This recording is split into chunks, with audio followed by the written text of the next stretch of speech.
Me llamo María Eugenia Candal Salazar. Nací un 28 de julio de 1949. Así es que nací en Ponce, Puerto Rico. En mi infancia y adolescencia tuve la suerte de nacer en una familia que realmente el arte y la cultura eran su centro. Mi papá quería ser pianista, nunca lo logró, pero fue un estudioso de la arquitectura ponceña. Y mi mamá, que su formación era científica, fue discípula de Paul Santiago Lavandero y ella amaba el teatro. Así es que ella se dedicó a enseñar química, álgebra, geometría, dirigir teatro y también enseñaba historia del arte en el Colegio del Sagrado Corazón. De manera que el arte para nuestra casa era algo normal. Estudié en el Colegio del Sagrado Corazón y luego fui a estudiar al Colegio de las Madres, hoy Universidad del Sagrado Corazón, y estudié literatura con un minor en periodismo y mi deseo era ser publicista. La vida me fue llevando, solicité a la Universidad Católica trabajo y no había trabajo en relaciones públicas, de manera que da la casualidad que mi mamá dirigía Extensión Cultural de la Universidad Católica, le había renunciado su ayudante. Y me dijeron, ¿tú quieres ser ayudante de tu mamá? Y yo le dije, bueno, pues sí. Y ahí empecé a trabajar en la cultura y además empecé a trabajar también en el periodismo, part-time, los dos. Empecé a trabajar en la serie de cine de arte de la Universidad Católica y en aquel momento de mi vida, Elías López Obá y Pedro Salazar, que a su vez dirigían actividades culturales de la Universidad de Puerto Rico, se convirtieron en realmente tutores nuestros. A Elías yo le debo muchísimo, Puerto Rico le debe muchísimo. Yo creo que ha sido el mejor director de actividades culturales que ha tenido la Universidad de Puerto Rico en su historia. Y el Instituto de Cultura también, o sea, él fue director del Instituto de Cultura, fue director del Festival Casals, así es que Elías hizo muchísimo por Puerto Rico. Pues empiezo a trabajar en la universidad y mami decide renunciar y entonces viene Jaime Fuster a dirigir la universidad como presidente y me dice, mira, yo no creo en el nepotismo, yo te voy a hacer un examencito a ver si tú estás capacitada para ocupar el puesto de directora de actividades culturales de la universidad. Y me hizo un examen y lo pasé. Y me dijo, bueno, pues el puesto es tuyo si a ti te interesa. Y yo le dije, claro que me interesa. Ya yo tenía unos planes de hacer cosas con los estudiantes y de llevar a cabo muchos proyectos culturales en la universidad. Fueron años divinos para mí, gloriosos, porque tuve la oportunidad de conocer muchas generaciones. Estuve 18 años en la universidad. De manera que allí pude fundar el taller de teatro de la Universidad Católica, que no había nada de eso, junto a mi querido amigo Luis Torres Nadal, ya fallecido, que fue el director de ese proyecto. Hoy en día hay un departamento de drama en la universidad, gracias a ese interés y a esa gente que se fue formando poco a poco. Para tú trabajar actividades culturales en una universidad, tienes que balancear una programación que establezca calidad, que establezca también innovación, que abra mentes y cabeza con cosas experimentales para los estudiantes. Y tienes que establecer sobre todo también unir a la comunidad de afuera de la universidad con la comunidad universitaria. De manera que tuve la oportunidad de presentar cosas maravillosas, como por ejemplo Marcel Marceau, Moomin Chance, Bhaskar Shala, unos bailarines indios maravillosos, y así por el estilo, Nacha Guevara, Zipelinkovsky. Nosotros presentábamos muchas actividades en el Teatro La Perla y en el Museo de Arte de Ponce. Quisiera abordar un tema que para mí es muy importante. En Estados Unidos había una agrupación que se llamó ACUCUM, que era de todas Asociación de Actividades Culturales de las Universidades de Estados Unidos. Ellos hacían un newsletter o un periodiquito mensual y con ese periodiquito yo aprendí bárbaramente. Porque lo que uno no puede dejar de hacer nunca es tener sed de aprender para enriquecer su trabajo. Eso es fundamental. Y con ACUCUM Yo recibía, por ejemplo, una carpeta llena de artistas que se presentaban en las universidades de Estados Unidos y el reporte de cada uno de esas presentaciones. Con esos reportes yo aprendí a hacer reportes también. Y yo llevaba a CUCUM también mis reportes. Y en esos reportes se incluía el nombre del artista, el lugar donde se presenta, el costo de ese artista, cuántas personas fueron, si les gustó a esas personas ese espectáculo, todas esas. Entonces, esos reportes me servían de guía. Los catálogos son sumamente importantes, el estudio es importante, toda la información que tú puedas tener para tú hacer tu selección. Estando en la Universidad Católica, recibo una noticia del Instituto de Cultura que voy a estar becada en un curso de Administración Cultural para ministros de Cultura. Yo no era ministro, yo simplemente era directora de la Oficina de Extensión Cultural de la Universidad Católica. Pero me dijeron, estamos invitándote, ¿aceptas o no? Yo dije, me voy. Yo estaba recién divorciada, con muchos problemas personales saliendo de una relación de maltrato, con 2 niñas, de manera que eso era un reto personal bien grande. Ir a Argentina. Yo había estado en Argentina una vez de pasadita y ir a estudiar con ministros de cultura. O sea, que yo era como tan grande para mí, pero dije, bueno, pues vamos para allá. Fue un curso fuertísimo. Estudiamos todos los teatros y toda la infraestructura de los teatros. Y además desde administración de personal hasta de presupuesto y administración de proyectos culturales y cómo se hacen las propuestas para los proyectos culturales, etc. Y estando allí, nos separan en grupos de 8 o 10 personas y nos dicen que cada grupo tiene que llevar a cabo un proyecto por el cual todos vamos a ser evaluados. De más está decirle que cada cual estaba defendiendo a su país y yo no me quedaba atrás. Y en aquel momento se escuchaba hablar de las computadoras y se escuchaba hablar de la Comisión del Quinto Centenario del Descubrimiento de América. De manera que en una parte yo les digo a mi grupo, miren, yo he estado escuchando lo que ustedes están diciendo y yo entiendo que el proyecto que nosotros tenemos que hacer es un proyecto computadorizado tendiente a la investigación, el abaratar costos de gestión, el promover el intercambio cultural y la gestión cultural a nivel iberoamericano. Y esto tiene que ser con fondos del quinto centenario del descubrimiento. Y tú vas a hacer la maqueta del edificio y tú vas a hacer la plantilla de empleados y ocúpate de que haya gente especializada en computadora y técnicos que puedan cada vez mejorar y tú te vas a ocupar de esto y lo otro. Y empezaron, 2 o 3 protestaron y el resto empezó a aplaudir.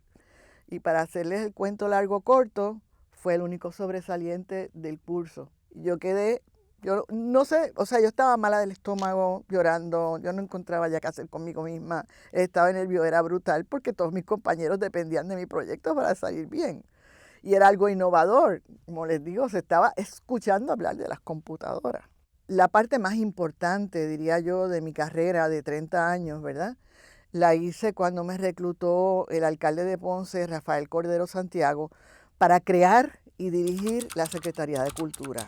Él también fue para mí un mentor, porque él era una persona sumamente metódica y sumamente de detalles. Yo tenía a mi cargo el Instituto de Música Juan Morel Campos, el Teatro La Perla, el Museo de la Historia de Ponce, el Centro Ceremonial Indígena de Tibes, el Parque de Bomba, el Cementerio Simón de la Torre, que era el cementerio de los próceres, y además de eso tenía 2 proyectos de creación para las comunidades. Uno se llama Autogestión Comunitaria Cultural, que lo creé yo, para todas las comunidades que pudieran llevar a cabo actividades que fueran refrendadas por la misma comunidad, con recursos de la misma comunidad, llámese clases de pintura, de música, fiestas de cruz, fiestas de bomba y plena, lo que fuera.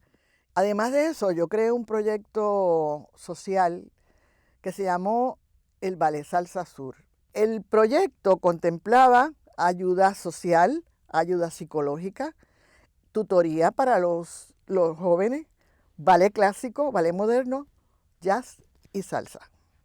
Se presentaba un espectáculo, 2 espectáculos al año, y esos espectáculos se movían para los distintos lugares que requirieran de espectáculos al alcalde, pues eso se movía. Ellos tenían una guagua, tenían un vestuarista, tenían una serie de facilidades. Después de eso, los que se graduaban de eso eran los maestros del mini ballet Salsa Sur, que cogía niños más pequeños de 5 a 9 años en los barrios de Ponce. Ese proyecto me dio grandes dolores de cabeza y infinidad de satisfacciones. Ha sido uno de los proyectos más difíciles de mi vida y donde más he aprendido. Hay mucha necesidad y con tan poco puedes salvar tantas vidas, que lo digo todavía y francamente se me eriza la piel, porque estar 12 años a cargo de ese proyecto fue una de las cosas que más satisfacciones me ha dejado en la vida. La parte editorial en la alcaldía de Ponce, en el municipio autónomo de Ponce, nosotros hicimos una serie de libros. O sea, produjimos libros de Socorro Girón, las actas del Cabildo, el breviario de la historia de Ponce y sus lugares de interés, 2 volúmenes, discos de la banda municipal de Ponce, 4, sobre música ponceña específicamente, ese de Ponce Ciudad Museo, Ponce y su herencia. Básicamente esos fueron los libros que se editaron siendo yo directora de cultura del municipio autónomo de Ponce. Uno de los aspectos más importantes de un director de cultura de una ciudad es participar y defender no solamente su historia, sino su arquitectura, ¿verdad? Que es parte de la historia. Y en el caso de Ponce es parte fundamental. Cuando llegamos al municipio autónomo de Ponce, fuimos nombradas parte del comité de acción del Plan Ponce en Marcha. El Plan Ponce en Marcha era un plan de revitalización de la zona histórica, repavimentación y y dotar de árboles a la zona histórica. Además, dotar de infraestructura adecuada, moderna, a toda la zona histórica de Ponce, de manera que se intervinieron todas las calles. Ese proyecto fue sumamente interesante para mí por la metodología también, porque ese proyecto tenía un representante de cada una de las instancias de gobierno a nivel estatal y municipal para agilizar esa intervención que se iba a hacer. Y fue muy interesante ese proyecto. Y así se rescataron muchas casas antiguas que debían servir de vitrina para que se restauraran otras casas similares ya a nivel privado. Y así se construyen una serie de pequeños museos en la ciudad. Recuerdo, por ejemplo, un proyecto que nosotros hicimos que se llamó Ponce Ciudad Museo 2001. Ponce cumplía los 300 años como ciudad y nosotros recibimos una invitación de Barcelona para participar en un proyecto que tenía Barcelona sobre la arquitectura modernista. Y entonces escogieron una serie de ciudades que tenían arquitectura modernista fuera de Europa, de manera que nos escogieron a nosotros. Y lo que hice con ese proyecto fue, hacer un catálogo con los edificios de la ciudad y en cada edificio había un banderín con un número y tú buscabas en ese catálogo el número de la estructura y encontrabas la historia, la arquitectura, el uso actual y curiosidades sobre eso en inglés y en español. Además de eso tenía un glosario de términos arquitectónicos y historia, una breve historia de los arquitectos y artesanos más importantes de la ciudad. Eso fue un proyecto realmente muy hermoso. Los certámenes o concursos son extraordinariamente importantes. Es decir, que deben formar parte de cada programación. porque es una manera de estimular nuevos creadores o nuevas investigaciones. Por ejemplo, yo creé para Tibes un concurso que se llamó Descubre tus raíces en Tibes. Y eso lo prorrateé por todas las escuelas de Puerto Rico. Y había diferentes categorías, teatro, maquetas, poesía, y todas las escuelas de Puerto Rico participaban. Eso lo que hacía era que los niños iban con sus papás a visitar las facilidades, que creaban y que entonces se tenía que formar un comité y premiar. Y se premiaba por lo general con dinero, de manera que las clases o las escuelas que ganaban podían hacer otras actividades en sus clases, en sus distintos colegios. Y eso es un gran acicate para promover la cultura. Recuerdo también, por ejemplo, una vez que hizo un concurso entre pintores de Ponce que se llamó Ponce Pintoresco. Eran acuarelas sobre la zona histórica de Ponce. De manera que ponía a mirar a la gente a la zona histórica de Ponce y a crear. Y fue un evento muy lindo. Siempre en la alcaldía había una exposición, siempre había los jueves presentaciones de libros. O sea, tú vas creando a lo largo de tu quehacer, vas estandarizando actividades de manera que la gente diga, los jueves siempre hay presentación de libros en tal sitio, voy a ir, aunque no le llegue la información por X o Y motivo. Y tú estableces costumbres. Y para realmente tú promover y crear un público, tienes que establecer costumbres. Me cabe la satisfacción de que cuando me voy, la gente dice, yo soy de la escuela de Maruja Candal. ¿Qué significa eso para mí? Significa una manera de hacer las cosas. Cultura es todo y sobre todo también es la manera como tú haces las cosas. La dignidad como tú haces las cosas.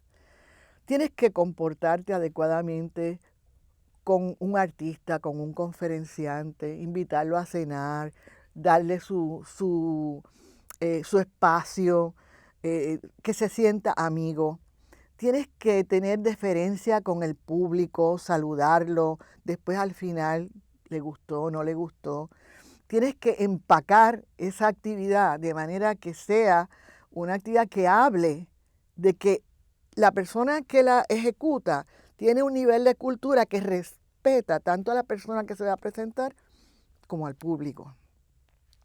Tiene que darle promoción adecuada para que la gente vaya y no esté la sala vacía. Tienes que buscar la manera de hacer las cosas bien. Cuando yo tenía reunión de directores de mis dependencias, ellos tenían que llevarme un formulario escrito que decía cuánta gente ha ido durante ese mes, cuántas actividades se han dado, la gente fue, no fue, etcétera. Te hace falta detergente, papel de baño, lo que sea, para cuando tú planificas una pintura y una restauración de tu dependencia, le has dado actividades de mejoramiento profesional a tu gente, tienes algún problema de personal con tu gente, y todo eso tenía que estar por escrito, de manera que no se perdiera tiempo y tenía que ser de manera uniforme para todos. Igualmente con cada actividad. Porque cuando tú repartes esa información, la gente se autoeduca también y entienden que estos renglones son importantes, que el programa es importante, que las comparecencias en la radio, que el comunicado de prensa. O sea, encierras una metodología y por ese medio creas una manera de hacer. Y entonces con mucha satisfacción tengo que decir que cuando la gente dice yo soy de la escuela, es una manera de hacer las cosas. Cuando estuve en el periódico El Nuevo Día, pude hacer, yo trabajaba para la sección de Por Dentro, así que tuve la oportunidad de dar a conocer valores culturales de Ponce, como don Epifanio Irizarry, pintor, don Julio Micheli, pintor, la familia Caraballo, la familia Alindato, artesano. Y eso fue para mí bien importante, dar a conocer en Puerto Rico los valores nuestros, que después se convirtieron en valores puertorriqueños cuando la gente conoció esa maravillosa trayectoria de esos artesanos y artistas. Luego, yo siempre quise ser escritora y siempre he escrito para la gaveta, porque tengo pues la poesía mía yo la encuentro muy íntima para publicarla, así que pues está en la gaveta, y algunos cuentos pues también. Pero cuando tenía la ilusión de publicar una novela que le diera voz a la mujer madura en el Puerto Rico actual. La mujer, como yo me divorcié joven, sé lo que es ser una mujer divorciada y madura en el Puerto Rico de hoy. Y decidí darle voz a esa mujer y por eso hice la novela La Noche de Mercedes. Y entonces después de eso, pues ya las nietas, imagínate, me tocan las nietas, así que pues tengo dos nietas que les gusta mucho escribir y escriben muy bien, así que decidí hacer un libro de cuentos con ellas que se llama ¿Y dónde está Laurita?, escrito por las tres. Eh, una niña que se pierde y es sobre la alerta Amber y todo eso. Estuve envuelta en dos proyectos culturales que tienen que ver con televisión. El primer proyecto fue el primer Día Internacional de la Bomba y la Plena que se llevó a cabo en Ponce. Esa actividad fue una actividad maravillosa. ¿Por qué razón? Porque en esa época en Ponce había 6 grupos de bomba y plena. Y yo, en lugar de tomar la batuta, les dije a ellos, entre todos vamos a fraguar esto. Y entonces los escuché y los puse de primeros actores, ¿verdad? Y entonces le dije, no me dejen de lado la parte de educación, ni me dejen de lado la parte de documentación. Y el espectáculo tiene que ser en las 4 esquinas de la plaza a la vez. Y así fue una cosa espectacular. Entonces hicimos un documental para el Canal 6 con las doñitas, que son las que guardan la tradición del barrio San Antón de Ponce. Y entonces, el día de mi cumpleaños, yo dije, esto se va a estrenar en San Antón el día de mi cumpleaños. Y pusimos una pantalla de cine y pusimos allí el documental y me tenían los muchachos de San Antón un bizcocho y me habían regalado un óleo de Wichi Torres, de una bailadora de bomba, y fue un día para mí espectacular. Y entonces el otro proyecto que tuve, ya yo me había salido de la alcaldía porque mis papás enfermaron y un día me los encontré a los dos en el suelo y le dije al alcalde, yo me tengo que ir. No hay nadie que cuida a mis papás y tengo que ver qué es lo que está pasando allí, porque yo creo que la cosa está peor de lo que yo pensé. Y yo iba a mi casa todos los días. Lo que pasa es que uno va, pero no mira, no ve otras cosas porque no tiene suficiente tiempo. De manera que ya me había ido de la alcaldía. Cuando estoy aquí en San Juan justamente, y me entero que el alcalde tiene le dio un aneurisma cerebral y que lo han traído a centro médico. Y me dolió mucho. Y me fui a centro médico. Y de hecho yo fui de las primeras personas que se enteró que él había fallecido porque mi hija estaba haciendo la práctica de medicina y una compañera había entrado a hacer la operación y dijo, no hay nada que hacer. Ya él estaba muy mal. De manera que viendo la personalidad tan atípica que tenía Churumba, que nada más que por el nombre, pues ya uno dice, este señor que llegó a ser uno de los alcaldes más respetados en la historia de Puerto Rico, con ese nombre, pues. Y yo dije, no, hay que hacer un documental que recoja la idiosincrasia, la manera de ser de él, las cosas a las que él le daba realmente importancia. Y entonces hablé con Wilda Rodríguez y Gracila Rodríguez Martínez y le hicimos una propuesta al Canal 6 para hacer un documental. Estaba Linda Hernández, afortunadamente. Hicimos un documental que comienza con el entierro multitudinario de Rafael Cordero Santiago y hay una magistral edición del señor Trelles de ese documental porque la verdad que se votó en esa edición de ese documental. La forma de hacer gestión cultural yo la veo en una evolución muy particular. La veo algo segmentada, pero la veo muy pujante. Hay unas áreas que han cogido muchísimo auge. Por ejemplo, todo lo que tiene que ver con cultura afrocaribeña ha cogido un auge tremendo. todo lo que tiene que ver con la cultura indígena comparado con otras épocas también. Pero entonces hay una parte que todavía está oscura y es la parte de la dominación española y la transición, por ejemplo, hacia la dominación norteamericana. Y hay una serie de aspectos en términos de nuestra historia que es importante sacar, y en el aspecto de la cultura de élite, si la llamamos así, o la cultura clásica, hay realmente una crisis seria. O si no, que hable el Festival Casals, que hable la Orquesta Sinfónica, que hable la escuela, ¿cómo se llama? El conservatorio. Sí hay crisis, hay crisis. Y hay que subsanar esa crisis, porque nosotros tenemos una herencia que hay que preservar, de mucha hechura, de mucho sacrificio, desde don Ernesto Ramos Antonini, don Pablo Casals, hay mucha gente que ha dejado sus esfuerzos para que tengamos lo que tenemos y estamos a punto de perderlo. Obstáculos para hacer una programación cultural hay muchísimos, muchísimos. Desde el tiempo, cuando tienes una actividad que te llovió, que es X y cosa, hasta la política. Mucha gente entiende que hay actividades que podrían ser subversivas, sobre todo en un países politizados. Tienes también problemáticas de índole cultural ya más profundas, como por ejemplo, nosotros los puertorriqueños no conocemos nuestra historia, y eso es una base fundamental para el desarrollo de una cultura de un país. Y eso incide mucho en el desarrollo cultural, porque cuando el nivel de educación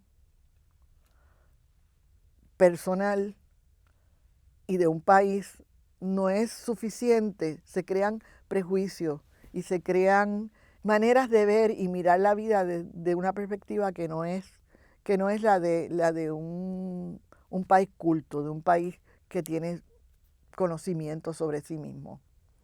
Y en ese sentido, pues sí, hay ciertos escollos. Y hay ciertos escollos para llevar a cabo proyectos que tiendan a cubrir necesidades, sí los hay, porque prefieren que el pueblo no sepa unas cosas. Es más llevadero, sí. Cuando uno se dedica a la cultura, por ejemplo, yo en la Universidad Católica cobraba los espectáculos, de manera que yo a las 12 de la noche, cuando terminaba mi gestión de trabajo, y eso también va con mi estancia en el municipio, uno termina a las 12 de la noche, porque yo ayudo a guardar sillas, para que el que guarda la silla sienta que no es solamente una tarea de él, sino que la directora también no se le va a caer ningún pedazo por ayudar a guardar la silla. De manera que ser madre y ser gestora cultural es bastante difícil. Les cuento una anécdota graciosísima. A mis hijas yo las dejaba en casa, a veces sola, a veces las llevaba a casa de mi mamá cuando tenía actividades. Y ellas se levantaban dormidas así cuando me oían llegar y con los ojos cerrados me decían, mami, fue gente, el artista se portó bien. Sí, mi amor, fue gente, el artista se portó bien. Y entonces se tiraban para atrás a dormir. Todavía ellas se acuerdan de eso. Y no es fácil dejar a tus hijos muchos días en semana. Eso es bastante difícil. Y cargar con dinero que no es tuyo hasta el día siguiente tampoco lo es. Y hoy día, por ejemplo, que está el crimen bastante en alza, sería bastante peligroso las maromas que yo me tiraba hasta altas horas de la noche. Yo podría hacer un libro de consejos. Pero lo más importante, yo diría que es la vocación de dar. Lo segundo es estandaricen procesos y enseñen a la gente que tienen al lado a hacer las cosas bien. Para mí es fundamental el 1, 2, 3 de la administración per se. Investigación. Levanten datos. de con lo que se encuentran, lo que tienen, etcétera, etcétera. Denle valor a lo que encuentran porque ellos solitos lo hicieron. Reconozcan lo que hay. Planifiquen, ejecuten, hagan mecanismos de control para evaluar y hagan siempre mejoramiento personal para ustedes y para la gente que trabaja con ustedes.